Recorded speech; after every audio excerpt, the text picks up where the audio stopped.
এখন বাজে রাত 8:33। আর আমি যাচ্ছি গাজীপুরে।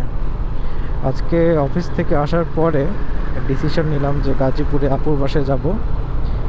ডিসিশন নেওয়ার কারণ হচ্ছে, আমি যে বাসায় থাকি সেই বাসার ছাদে কাজ হচ্ছে। আমার বাসা 5 তলায়, আর পুরো বাসা 6 তলা। ছাদে টাইলস করবে, তো তার জন্য প্রথমে একটু ভেঙে নিতে হবে। সো এই কাজটা আজকে সকাল থেকে শুরু হয়েছে, যার কারণে ওভাবেই আমার ঘুম ভাঙছে। সকালে মানে যখন জাস্ট জাগা পাইছি তখন থেকে এই ঢুমঢুম আওয়াজ একদম কানের মধ্যে, সেই সকাল থেকে। তারপর আমি আর মানে ঘুমাতেও পারি নাই। আর দ্বিতীয় কথা হচ্ছে যে সারাদিনে অনেক ঝামেলা হয়ে যায়। আমি অফিসে ছিলাম, সো যেটুক সকালটুকু শুধুমাত্র প্রবলেম হয়েছে আমার, কিন্তু আমার ওয়াইফের তো বাসা থেকে কাজ করতে হবে, কিন্তু ও অনেক প্যারা খাইছে। সারাদিনের এই ধুমধুম আওয়াজে ওর হেডেক উঠে গেছে, তারপর ওর একটু মাইগ্রেনের সমস্যা আছে। তো এই জিনিসগুলো আবার ট্রিগার করে ফেলে। এখন আগামীকালকে আমি অফিস থেকে বলে ওয়ার্ক ফ্রম হোম নিছি। সো কিছু কাজ আগে রাখতে হবে। বাসায় থাকলে একটু বেশি ফোকাস করে কাজ করতে পারি, এই জন্য একটু আমার ওয়ার্ক ফ্রম হোম নিলে বেশ প্রোডাক্টিভই যায়।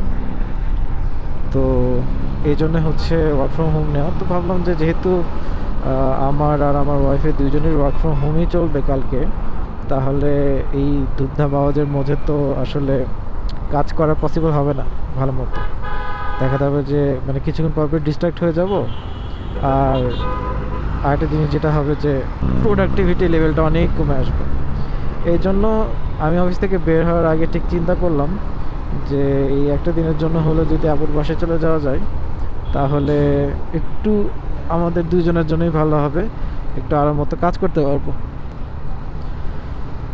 তো ওইভাবে আপুর সাথে কথা বললাম।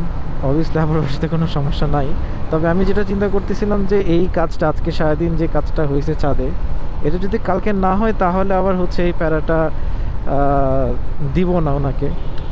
বাট আমি আজকে কথা বললাম অফিস থেকে বাসায় এসে, শুনলাম যে আরও 2 দিন এটা চলবে।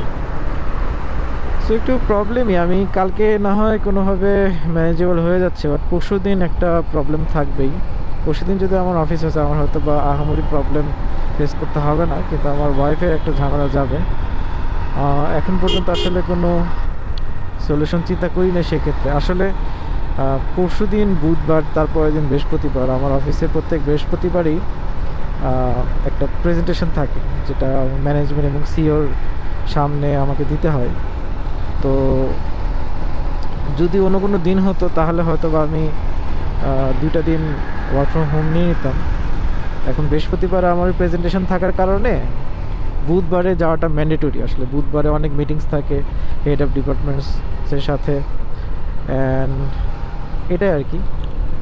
তো যাই হোক, ইউজুয়ালি হচ্ছে বলতে গেলে লাস্ট মানে হবে মনে হয় 1 ইয়ার। এর আগে একটা ভিডিওতে বলতেছিলাম যে লাস্ট 1 ইয়ারে আমি যতবারই গাজীপুর গেছি ততবারই আসলে ওই মিরপুরের সাইডটা দিয়ে গেছি। মিরপুরের সাইডটা দিয়ে একবারে হচ্ছে মিরপুর ডিএচএস ওদিক থেকে যে একটা রাস্তায় গেছে একদম দিয়াবাড়ির ওই দিকটা দিয়ে হচ্ছে আমি লাস্ট কয়েকবারই গেছি। কিন্তু এবার ভাবলাম যে উত্তরা দিয়ে যাই, এয়ারপোর্ট রোড দিয়ে যাই। এয়ারপোর্ট রোড আমি অ্যাভয়েড করতাম কারণ এয়ারপোর্ট রোডে কোনো সমস্যা না, বাট যখনই উত্তরা ঢুকতাম তখন অনেক প্যারা খেতাম, কারণ উত্তরা থেকে একদম যাতা অবস্থা ছিল ওইদিকে প্রায় মানে পুরো গাজীপুরই। আর আমার যেহেতু বেশ অনেক দিনই হচ্ছে গাজীপুর থেকে যাওয়া আসা করার লাগছে, সো ওই পেইনটা যখন আমি চিন্তা করি রাস্তার কথা, ওই পেইনটা নিতে ইচ্ছা করে না। এই জন্য মনে হয় যে মিরপুর দিয়ে ভিতর দিয়ে চলে যায়। আর আসলে আমার ওইদিকে পল্লবীর ওই দিক দিয়ে ওই রোডে উঠতে আমার বাসা থেকে আহামরি সময় লাগে না, সো ওখানে বেশ সময়ও বেঁচে যায়।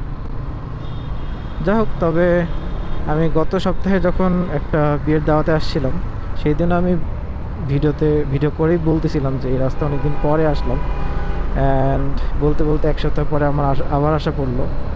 অ্যান্ড হ্যাঁ, রাস্তা এখন আসলে বেশ ভালো হয়েছে, এক্সপ্রেস হাইওয়ে হয়ে গেছে। এই জন্য হয়তোবা যে এইদিকে আসলে ট্রাফিক জ্যামটা মানে বেশ কম, ট্রাফিক আছে বাট জ্যামটা আমি এখনও ওভাবে পাচ্ছি না। সেই দিনও অবশ্য এই পর্যন্তই আসছিলাম, অত প্যারা হয় নাই আসলে। আর আমার অফিসের বেশ অনেকজন কলিগই উত্তরে থাকেন, তা আমি বের হওয়ার আগে আমার এক কলিগকে ফোন দিয়ে বললাম যে ভাই এদিকে উত্তর রাস্তার কী অবস্থা, আমি যদি গাজীপুর যেতে চাই তাহলে সেক্ষেত্রে আমার ভাঙাচুরের মধ্যে পড়া লাগবে কিনা। তো তো উনি বললেন যে না ভাই সমস্যা নাই, এখন রাস্তা মোটামুটি ভালো আর ফ্লাইওভারও কাজও শেষ, তো আপনি ফ্লাইওভার দিয়ে একবারে চলে যেতে পারবেন, কোনো প্রবলেম হবে না। তো মোটামুটি ওনার কথার উপর ভরসা করেই হচ্ছে আমি বাসা থেকে বের হয়েছি, এই রোড ধরেই আগাচ্ছি যে যাই। অ্যান্ড ফর্চুনেটলি খুব একটা সময় লাগে নাই, মানে বলতে গেলে 15-20 মিনিটের মধ্যে আমি এয়ারপোর্ট চলে আসছি। সো এটা একটা ভালো জিনিস, এই রাস্তাতে এই জিনিসটা ভালো, আমার মানে অত আটকাতেই হয় না। এবং মোটামুটি বাইক যদি বলি 50-60-এই রান করতেছে, হুইচ ইজ গুড। যেটা হচ্ছে পল্লবীর ওই দিক দিয়ে যদি আমি যাইতাম এটা হতো না, কারণ আমি মোটামুটি মিরপুরের মধ্যে দিয়ে যদি বাইক চালাই আর ভিডিও করি তাহলে আমি মোটামুটি প্রত্যেক ভিডিওতেই আমার এই ডিস্যাটিসফ্যাকশনের কথা বলতে থাকি যে এই রোডে আসলে মিরপুরের রোডগুলোতে রিক্সা যেভাবে চলাচল করে অনেকটা জায়গা নিয়ে থাকে, আর বাসও আছে। সো বাস আর রিক্সা এমনভাবে আসলে চলাফেরা করে, এটা মানে একরকম বলতে গেলে যে ঝামেলা হয়েছে, মানে আমি যে ট্রেনে যাব এই এই জিনিসটা আর পসিবল হয় না। আচ্ছা, আমি যেহেতু এই ফ্লাইওভারতে আমি জীবনে উঠি নাই, মানে আমি যখন যা আশা করছি লাস্ট তখন এদিক দিয়ে এই ফ্লাইওভার খুলে দেয় নাই। সো আজকে বলতে গেলে ফার্স্ট উঠতেছি, দেখা যাক ফ্লাইওভার কতটা হেল্প করে আমাকে। এদিকে হচ্ছে এয়ারপোর্ট। আচ্ছা, এই পার্টটুকু পুরোটা হচ্ছে ফ্লাইওভারতে কভার করছে, ইটস গুড, কারণ নিচের ওই অংশটুকু বেশ জ্যাম খাওয়া পড়তো।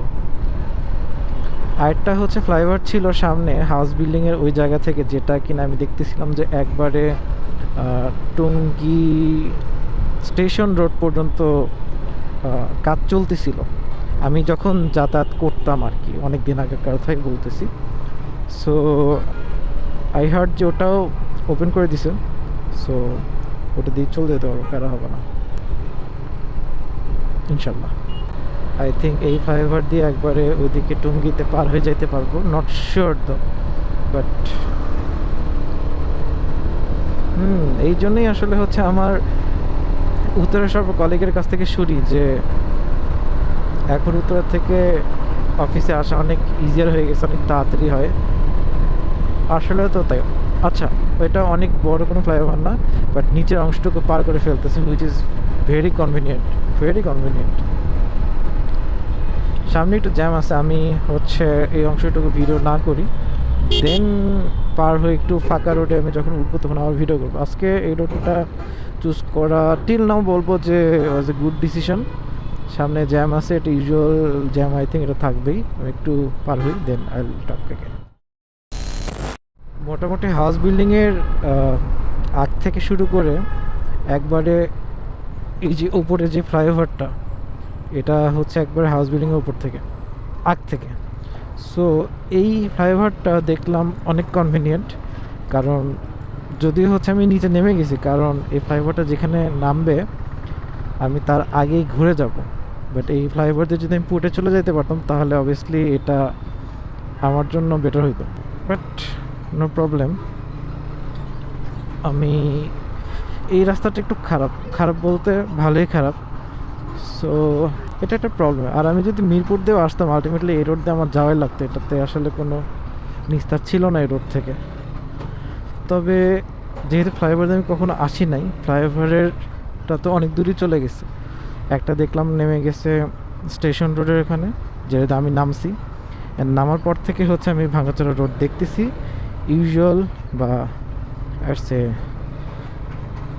টিপিক্যাল গাজীপুর রাস্তা, যেটা সারা জীবন আই হেটেড।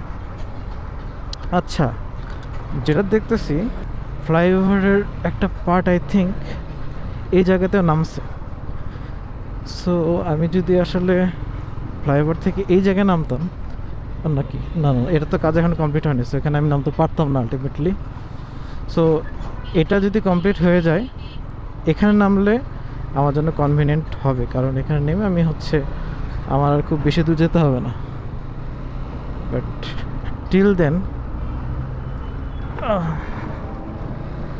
আমি মানে আলহামদুলিল্লাহ যে আমি আমার হেলমেটে ক্লিয়ার ভাইজর লাগাইছি, কারণ এই জায়গায় পসিবলই হতো না আমার ব্ল্যাক ভাইজর লাগে চালানো।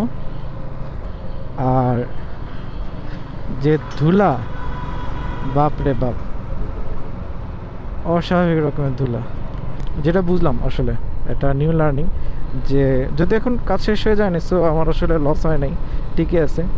সো আমি যদি চেরাগালির আগে ফ্লাইওভার থেকে নেমে যেতে পারতাম তাহলে খুব ইজিয়ারভাবে চলে আসতাম, কারণ তারপর থেকে হচ্ছে রাস্তা খুব একটা খারাপ না। আর আমি যেহেতু সামনেই, যে এটা হচ্ছে ফ্লাইওভার শেষ হয়েছে এখানে, বাট এটা আরও সামনে যেতে হয়, বাট আমার তো তার আগেই কাজ শেষ, আর তো যাওয়ারও নাই। তো যা হোক, আমি অলমোস্ট চলে আসছি আমার ডেস্টিনেশনে, অনেক তাড়াতাড়ি চলে আসছি, মানে সারপ্রাইজিংলি। সো আচ্ছা, এখান থেকে চলে আসা যায় তো, মাই ব্যাড। এখান থেকে একবার চলে আসতে পারতো। আচ্ছা ঠিক আছে, তাহলে ফুল এরপর থেকে পুরোটা ফ্লাইওভারে আসবো। এখন আমি জানি ফেরত যাক পর্যন্ত আমার ওয়াইফের কাছে জানি পছন্দ খাবো যে এই রোডে ফ্লাইওভার দিয়ে পড়তে আসলে পারতাম, সমস্যা নেই, রোডগুলো এভাবে চেনা হয়। এই গলিগুলোর মধ্যে দেখার লাভ নাই। গুড ডিসিশন আমি বলবো মিরপুর ভিতর দিয়ে আসার থেকে। আচ্ছা, এই রাস্তা একটু ভাঙাচোরা ছিল, এগুলো একটু ভালো করছে মনে হচ্ছে। যাই হোক, এইদিকে একটু অন্ধকারও আছে, আর আমি চলে আসছি, যেহেতু আমি কথা না বাড়াই, আমি এখানে আজ যাচ্ছি, কাল আসি, পরশু দিন মোস্ট পরে ভোরে ফজর নামাজ পড়ে বের হয়ে যাব, এরকম প্ল্যান টিল নাও, অথবা কালকে রাতে চলে যেতে পারি। সো যখন যাব তখন হোপফুলি আবার কথা বলবো। Till then, bye by.